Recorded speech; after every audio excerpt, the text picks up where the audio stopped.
The State Department is releasing its environmental study on the long-awaited Keystone pipeline that's supposed to take oil from Canada down to our Gulf Coast.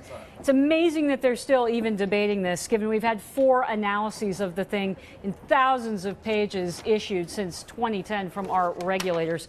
I've got Frontier Center for Public Policy's Vice President of Research, Bob Murray, on the line from our northern neighbor.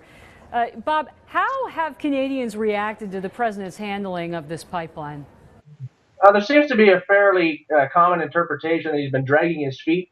He really has been stalling a decision now for years, not wanting to actually take a stand and approve what we all know he really does have to approve for economic livelihood and oil access in the United States. So, as you alluded to, the reports in the past have spoken very clearly to say that this has to happen. It will likely happen. The president just is trying to put off the decision as long as possible to appease that environmental wing of his party.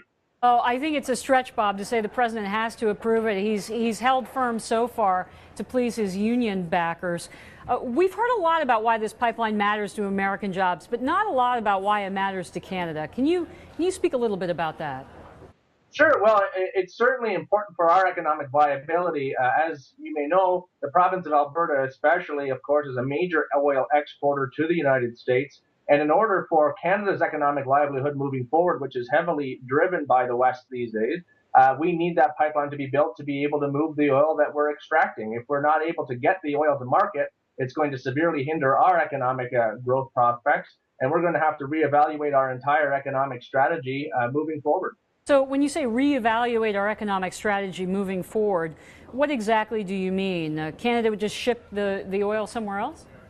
What we're looking as well simultaneously is looking at the Keystone pipeline and an east-west pipeline as well. So other market access throughout Canada. There's been expressed interest from the Chinese to have access to Alberta's oil. But the question is, what happens? Are we going to have an oversurplus of oil being extracted if we can't get it to market through the pipeline? Rail and trucking are simply inadequate. So from the Canadian perspective, this is the ideal means to move the oil. And we absolutely do, I think, economically in Canada, need this to be built. How big of a problem is this presenting for U.S. Canada relations, Bob? You know what? I think over the last few years, we've seen things becoming a little bit more tense. Our Foreign Affairs Minister, John Baird, was in Washington recently, and during his speech at the U.S. Chamber of Commerce, rightly said the time for a decision is now, whether it's the right decision or the wrong decision. So I think there's been an increased level of frustration, certainly from the Canadian government, and also just the behavior of the U.S. government, I think, is being interpreted as damaging to Canada-U.S. relations. Many commentators seeing this as Obama not having a very good grasp on the foreign policy file, and especially when you're offending one of your most important friends and your closest allies. Offending one of our closest friends. Thank you, Mr. President. Frontier Center for Public Policy's Vice President of Research, Bob Murray. Thank you for joining us. Thanks for having me.